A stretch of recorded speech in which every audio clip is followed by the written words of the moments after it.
March 15th, 2026. You are watching this because something happened on Saturday night that most mainstream outlets are still refusing to fully explain. And if you are here, you already sense that the version of this story being handed to you through official channels is incomplete.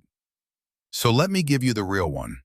Because on the night of March 8th, 2026, two of the world's most heavily armed adversaries struck each other's oil infrastructure within the same hour. Not the same day, the same hour. And the weapon Iran chose for its strike was not random. It was a message written in steel and fire, aimed directly at the single facility that keeps Israel's entire economy breathing. If you think this is just another exchange of strikes in a conflict that will eventually wind down, stay with me. Because the numbers at the end of this are going to change how you see everything that comes next. Here is what happened. Israel hit oil targets inside Iran for the first time in this war. The IDF announced it had struck fuel infrastructure, supplying both civilian and military consumers. A deliberate framing designed to justify the targeting while leaving room for escalation. The footage that followed was not subtle. Fires broke out at oil depots across Tehran and Alborz provinces. Footage from the Chitgar depot on the outskirts of the capital showed a wall of flame visible for kilometers in every direction. CNN geolocated a separate fire near a fuel storage facility in the northeast of the city. By morning, residents across Tehran were reporting something that sounded almost apocalyptic, but was entirely real. Black rain. Actual black rain. Soot from the burning oil had combined with moisture in the atmosphere and was falling as dark water across entire residential neighborhoods. People were photographing it on their phones. Children were being kept inside. And while Tehran was still burning, Iran was already loading its response. The IRGC published its retaliation statement on SEPA News within minutes of the strike. The language was stripped down to its essential meaning. In response to targeting Tehran Refinery, we just targeted Haifa Refinery. That was it. No diplomatic framing, no caveats. A direct transactional statement of escalation.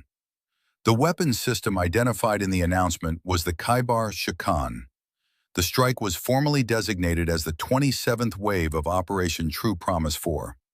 And to understand why that specific missile matters, you need to understand what makes it different from everything Iran was launching a generation ago. The Kheibar Shakan is a third-generation, solid-fuel, medium-range ballistic missile operated by the IRGC Aerospace Force.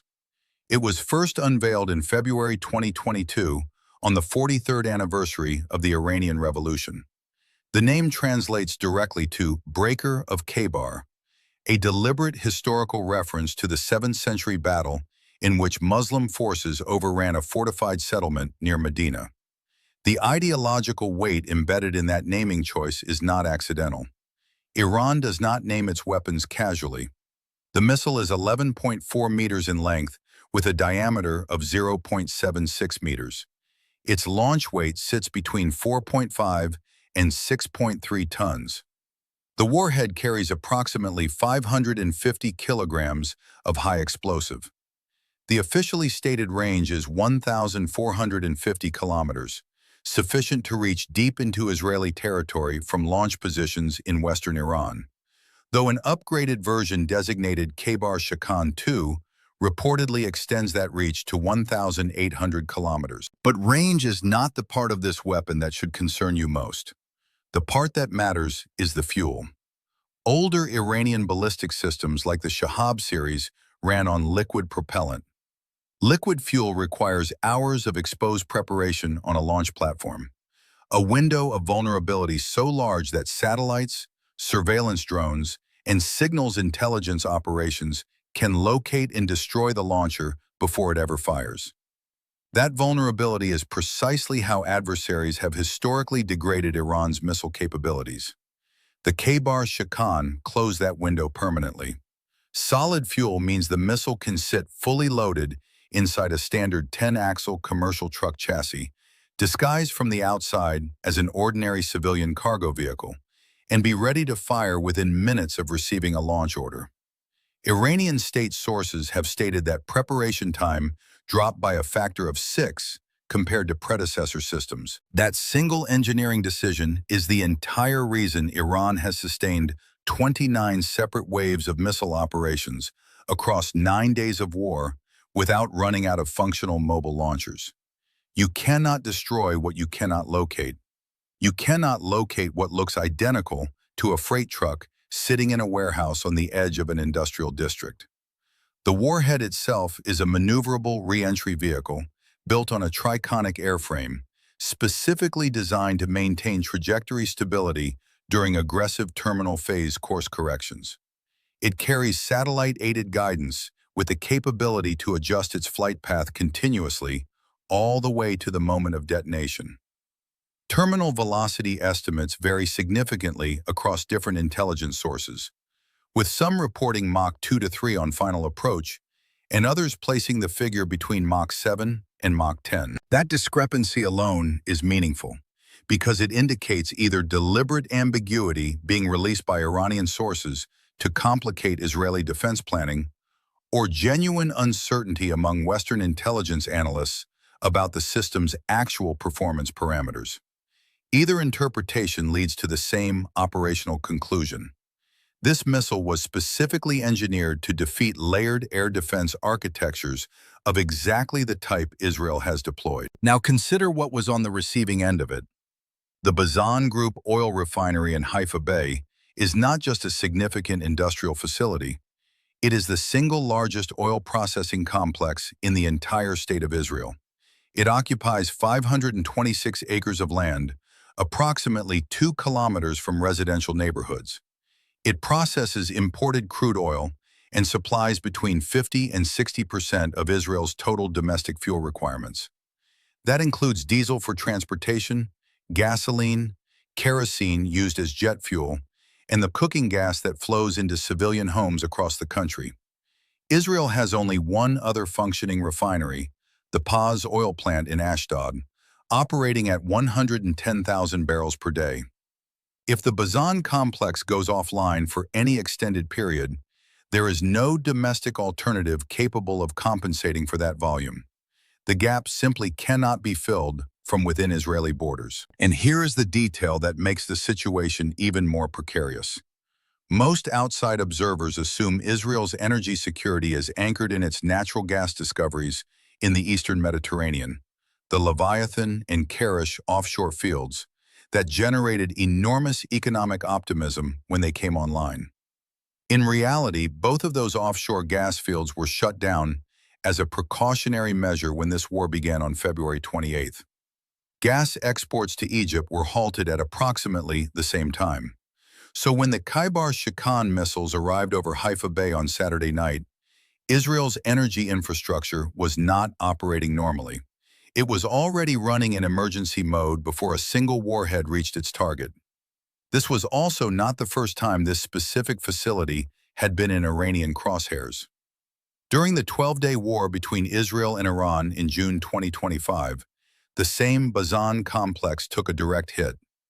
3 employees were killed. The on-site power station that generates both steam and electricity for refinery operations was severely damaged. All facilities were forced to shut down. Bazan reported the damage to the Tel Aviv Stock Exchange. Trading in company shares was suspended. The Energy Ministry estimated it would require 2 weeks to restore even basic operations. Pipeline systems, transmission lines, and downstream processing units all sustained damage in that strike. The refinery eventually returned to service, but the vulnerability had been exposed to the entire world, including to IRGC planners who spent the following 9 months studying the damage assessment. When they launched Kheibar Shikan missiles at the exact same coordinates 9 months later, they were not guessing. They were returning to a target with a verified track record of being penetrable. As of the time of this recording, Israeli military sources have neither confirmed nor denied the specific extent of damage from the March 8th strike. That communication pattern mirrors June 2025 exactly, when it took days for the full picture to emerge through stock exchange filings and Energy Ministry assessments. If the damage follows the same trajectory, watch for a quiet Bazan disclosure to the Tel Aviv Stock Exchange within the next 48 to 72 hours. That filing will tell you more than any press conference. The refinery strike is not an isolated event. It is one component of a rapidly expanding energy war that is restructuring the global economy in real time, and most people have not yet grasped the full scale of it. The entire escalation chain began on February 28th when the United States and Israel launched joint strikes on Iran under an operation named Epic Fury. Supreme Leader Ali Khamenei was killed along with family members, senior military commanders, and civilians. More than 2,000 strikes were conducted across at least 26 of Iran's 31 provinces in the opening days alone. As of day 9, the Iranian Red Crescent reported at least 1,332 Iranians killed, including 194 children. In Lebanon, Israeli strikes have killed 123 people and displaced 95,000. 7 American service members have been killed at various positions across the Middle East. A strike on a primary school killed at least 160 people, the vast majority of them schoolgirls between the ages of 7 and 12. UNESCO designated it a grave violation of humanitarian law. Human Rights Watch called for a formal war crimes investigation. Iran's response to all of this has been relentless and methodical. By March 5th, the IRGC reported launching over 500 ballistic and cruise missiles, combined with nearly 2,000 drones since the war began, with 40% directed at Israeli targets and 60% aimed at American positions distributed across the region. The choke point at the center of the global economic dimension of this conflict is the Strait of Hormuz. And what has happened there over the past 9 days is not a disruption. It is a severance. An IRGC commander stated publicly that the strait was closed and that any vessel attempting passage would be set on fire. Tanker traffic collapsed from an average of more than 100 total vessels per day to just 4 on March 1st. 3 of those 4 were flying Iranian flags. By midweek, transit had fallen to near zero for any ship not flagged by Iran or China. More than 150 commercial vessels sat anchored outside the strait, unable or unwilling to attempt the crossing. On March 5th, the IRGC refined its public position. The closure applied specifically to ships linked to the United States, Israel, and Western allied nations. Chinese-owned vessels were transiting without interference. One bulk carrier called the Iron Maiden sailed through while broadcasting the words "China owner" on open maritime channels. A Turkish tanker identified itself as Muslim-owned and Turkish-operated and passed without incident. These are not coincidences. They are a geopolitical signal broadcast openly on public frequencies. 20 million barrels of oil move through that strait every single day. That represents roughly 1/5 of total global supply. 84% of the crude moving through the Hormuz corridor is destined for Asian markets. China, India, Japan, and South Korea together account for 69% of all shipments through that channel. Only 4.2 million barrels per day can be rerouted through the 2 existing bypass pipelines, the Saudi East-West line and the UAE's Fujairah pipeline. That leaves approximately 16 million barrels per day effectively at risk if the closure holds. The financial consequences have been immediate and severe. Brent crude surged from around $70 before the war to above $92 by Friday, March 7th, a 27% weekly gain. By Sunday evening, Brent had crossed $100 per barrel for the first time since 2022 and was climbing toward 107. U.S. crude briefly touched 103. Goldman Sachs raised its second quarter oil price forecast by $10 and warned that 5 sustained weeks of Hormuz disruption could push prices significantly higher. American gasoline hit $3.41 per gallon, up 43 cents in a single week. Goldman estimated that traders were already pricing in a $14 per barrel risk premium based solely on the possibility of continued strait closure. The damage extends far beyond the strait itself. Saudi Arabia intercepted 20 drones targeting Aramco's Kheibar oil field. The Ras Tanura refinery, which processes 550,000 barrels per day, sustained limited damage from interceptor debris. Bahrain's Sitra refinery was targeted. Fujairah port storage in the UAE was struck. Oman's Duqm port took fire. Kuwait halted crude production entirely, reduced refinery throughput, and declared force majeure on all oil exports. 2 people were killed in Saudi Arabia, the first Saudi fatalities of this war. Qatar, the world's largest liquefied natural gas exporter, shut down gas production on March 2nd and declared force majeure on LNG contracts 2 days after that. Qatar's energy minister warned publicly that if fighting continues, every Gulf producer may be compelled to stop exports entirely.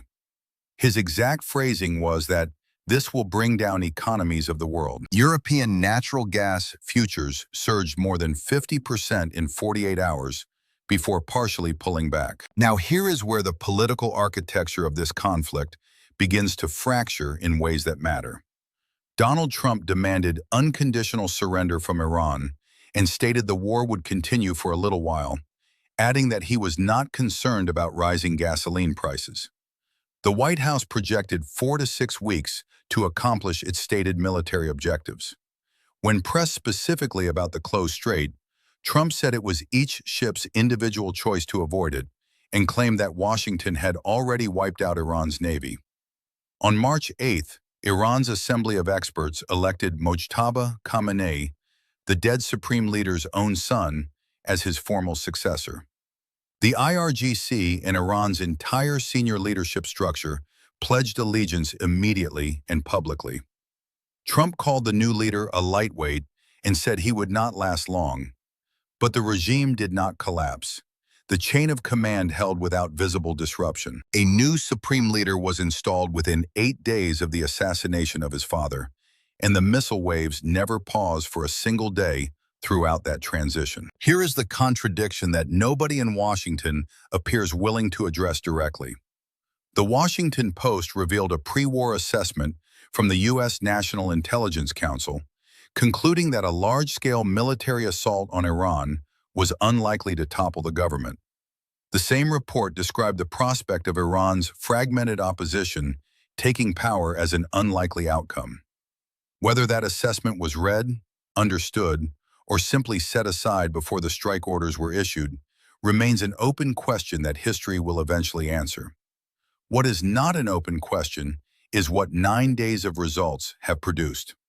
29 waves of retaliation, a new supreme leader formally seated, the IRGC command structure intact and operational.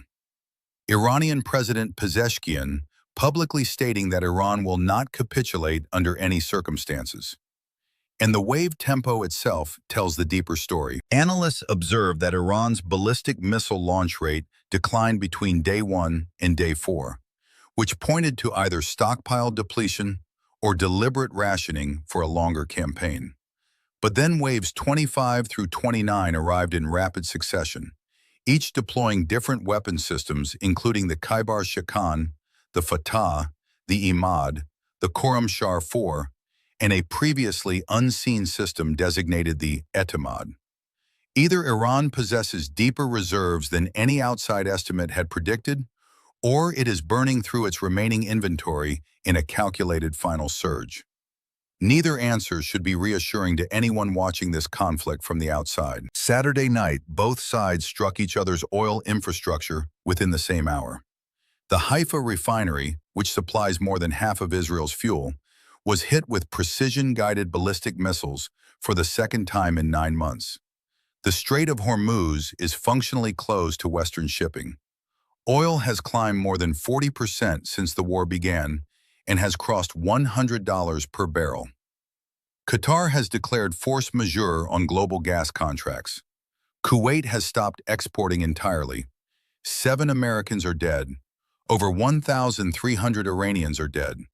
A new and untested supreme leader is now seated in Tehran, with full command authority over Iran's nuclear and military apparatus. And not one of the three governments driving this conflict, not Washington, not Tehran, not Jerusalem, has defined what an acceptable conclusion to this war even looks like. That is not a conflict with an exit strategy. That is a conflict running entirely on momentum. And momentum, as any student of history will tell you, does not negotiate, does not pause to reassess, and does not stop until something forces it to.